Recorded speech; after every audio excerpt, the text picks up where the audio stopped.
نحمده ونصلي على رسوله الكريم اما بعد فاعوذ بالله من الشيطان الرجيم بسم اللہ الرحمن الرحیم۔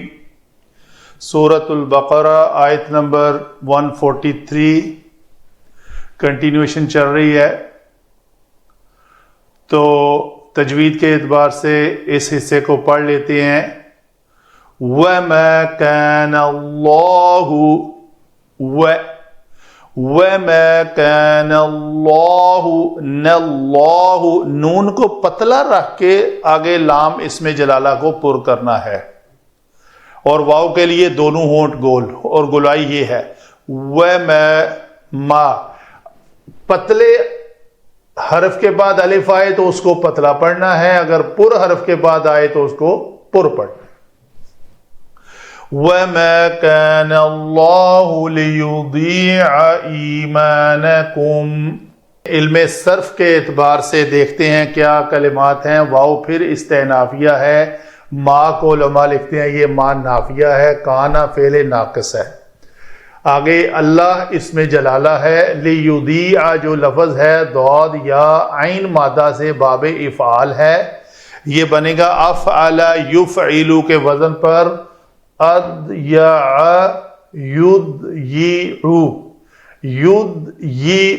کو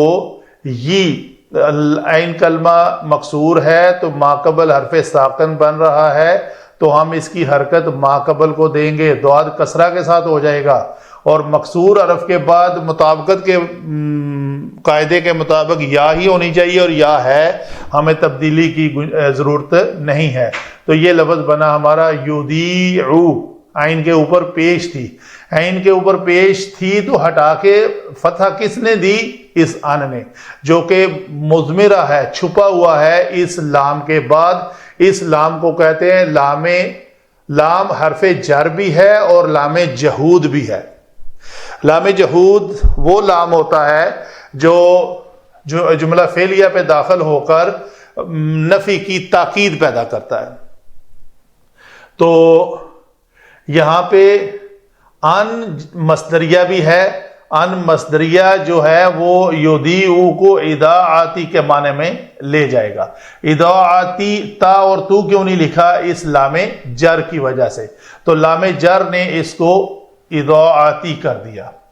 آگے ہے ایمانکم، ایمان لفظ جو ہے حمزہ میم نون، یہ اس الف کے حمزہ کے نیچے چھپ گیا ہے، تو حمزہ میم نون جو ہے یہ مادہ ہے، یہ باب افعال کے وزن پر ایمان، افعال فا کے اوپر جزم تھی، تو اس جزم کی جگہ پہ ہم نے کیا کیا؟ حمزہ کو مجزوم کر دیا، عین کے اوپر زبر تھی، ہم نے میم کو زبر دے دی، بیچ میں الف اضافی تھا لے آئے، لام مجزوم تھا تو ہم نے نون کو بھی مجزوم کیا، ہم نے ایمانہ چاہیے تھا تو ہم نے لام کے اوپر زبر ڈال دی اعراب کے مطابق۔ تو کلیہ یہاں پہ ہے، دو حمزہ کے تخفیف کا قاعدہ لیکچر دیا جا چکا ہے پہلے، جو حروف علت کے قواعد کا لیکچر ہے، اس میں حمزہ کا بھی لیکچر ہے۔ تو ایمان میں کیا ہے؟ دو حمزہ اس طرح کٹھے آئیں کہ دوسرا ساکن پہلا متحرک ہو تو متحرک حرک کی حرکت کے مطابق اس حمزہ کو یا سے تبدیل کیا، تو لفظ بنا ایمان۔ آگے کم ہے ضمیر مجرور متصل، کیوں مجرور؟ ایمان اسم کے بعد کم آئی ہوئی ہے تو اس کو ہم کہیں گے مجرور متصل۔ یہ ہوئے جی ہمارے قواعد جو علم صرف کے متعلقہ ہیں۔ آگے چلتے ہیں علم نحو۔ علم نحو یہاں پہ بہت آسان ہے، کوئی مشکل کام نہیں ہے، لیکن پھر بھی ہم اس کا ذکر کرتے ہیں مکمل طور پر۔ کیا ما نافیہ نہیں ہے اللہ تعالی، تو کانا کا فعل ناقص ہے، اس کے اندر ہوا ضمیر اس کا اسم نہیں بنا رہے ہم، وہ بھی مرفوع متصل ضمیر ہے، لیکن چونکہ اس کے بعد ایک اسم مرفوع ملا ہمیں، یہ اسم جلالہ مرفوع ہم کہیں گے، مرفوع۔ یہ لکھا ہوا ہے اسم مرفوع، تو یہ اسم کانا بنا. کانا کا اسم ہمیشہ مرفوع ہوتا ہے اور خبر منصوب ہوتی ہے. تو یہ آگے کیا ہے؟ لِيُضِيعَ ایمانکم. تو اللہ نہیں ہے ایسے کہ آپ کے ایمان کو ضائع کر دے. اس وقت کے ایمان یافتہ لوگوں کا ایک سوال تھا کہ آج تو تحویل قبلہ ہو کر ہم نے بیت المقدس کو چھوڑ کر کعبہ کی طرف منہ کر کے نمازیں پڑھنا شروع کر دیں، تو ان بندوں کے بارے میں کیا ہے جو ہم سے پہلے جب سے نماز فرض ہوئی ہے اور تحویل قبلہ کے حکم کا جو درمیانی پیریڈ ہے، اس میں جن صحابہ کرام نے بیت المقدس کی طرف منہ کر کے نمازی پڑھی ہوئی ہیں، ان کا کیا بنے گا؟ یہ اس سوال کے جواب میں یہ جو چہ مگوئیاں ہوئیں اور آپ صلی اللہ علیہ وسلم تک یہ بات پہنچی، تو اس کے جواب میں اللہ تعالیٰ نے فرمایا اس ایمان سے علماء لکھتے ہیں مراد ایمان کے جو 5 ارکان ہیں اسلام کے، ان میں سے ایمان صلاۃ نماز سب سے قوی ارکان ہونے کے ناطے اس کو یہاں پہ ایمان کہا گیا ہے.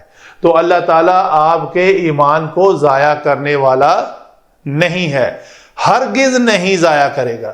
دیکھیں اس ہرگز کا معنی کیا ہے؟ جیسے جو ہے نا ان لن کئی زن میں لن فعل مضارع پر داخل ہو کر مستقبل میں نفی کی تاکید پیدا کرتا ہے، تو وہ ہے فعل مضارع کے اوپر جب داخل ہوتا ہے.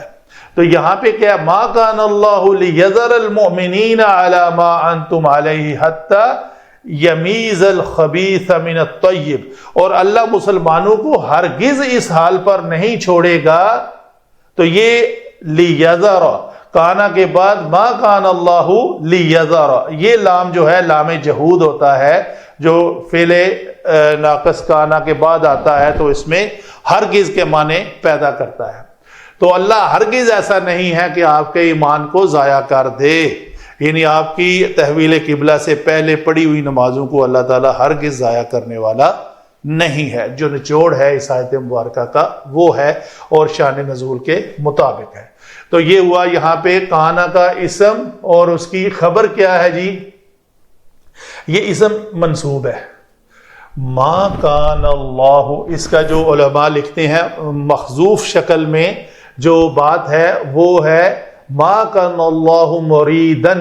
مریدن جو ہے وہ ہے منصوب اسم ہو کر اس کی خبر بن رہا ہے، جو ہم کہیں گے لیودیع ایمانکم خبر کانا. تو اذاعت ایمانکم، تو وہ چاہنے والا نہیں ہے آپ کے ایمان کو ضائع کرنے کے لیے. تو یہ ہوئی جی یہ معنی ہے مریدن، یہ اس ان مضمرہ نے نکال کر ہمیں دیا. اس کو لام جارہ کہا ہم نے جہود کے ساتھ ساتھ، تو یہ لام جارہ کے بعد اسم ہونا چاہیے. اسم کیسے بنا؟ ان جمع فعل از اکول ٹو اسم. تو یہ حرف جارہ کے بعد اسم ہوا. اس اسم کو اکیلے استعمال نہیں کیا کیونکہ یہ ایمانکم کے ساتھ ہے.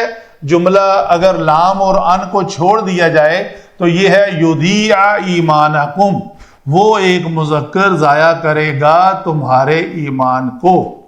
تو اگر اس میں نفی آ جائے تو نہیں ہے، ہرگز نہیں ہے وہ ضائع ہرگز وہ ضائع نہیں کرے گا تمہارے ایمان کو. تو ان مضمرہ کا معنی کو شامل کرنے کے لیے یہ علماء نے عبارت لکھی ہے. تو گویا ایک چھوٹا سا جملہ ہے کانا اپنے اسم اور خبر کے ساتھ جملہ اسمیہ. وما علینا الا البلاغ.